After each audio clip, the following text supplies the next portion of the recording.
मी सुनेत्रा अजित पवार गांभीर्यपूर्वक प्रतिज्ञा करते की कायद्याद्वारे स्थापित झाले आहे अशा भारताच्या संविधानाबद्दल मी खरी श्रद्धा व निष्ठा बाळगीन।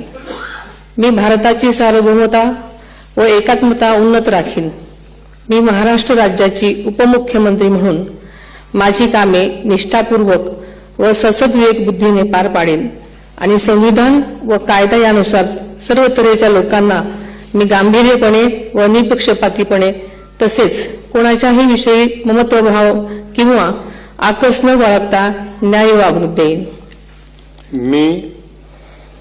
मी सुनेत्रा अजित पवार गांभीर्यपूर्वक प्रतिज्ञा करते की महाराष्ट्र राज्याची उपमुख्यमंत्री म्हणून माझ्या विचारार्थ आणली जाईल किंवा मला ज्ञात होईल अशी कोणतीही बाब अशी उपमुख्यमंत्री म्हणून माझी कामे यथायोग्य पार पाडण्यासाठी आवश्यक असेल ते खेरीज करून एरवी मी कोणत्याही व्यक्तीला किंवा व्यक्तींना प्रत्यक्षपणे वा अप्रत्यक्षपणे कळवणार नाही किंवा त्यांच्याकडे उघड करणार नाही।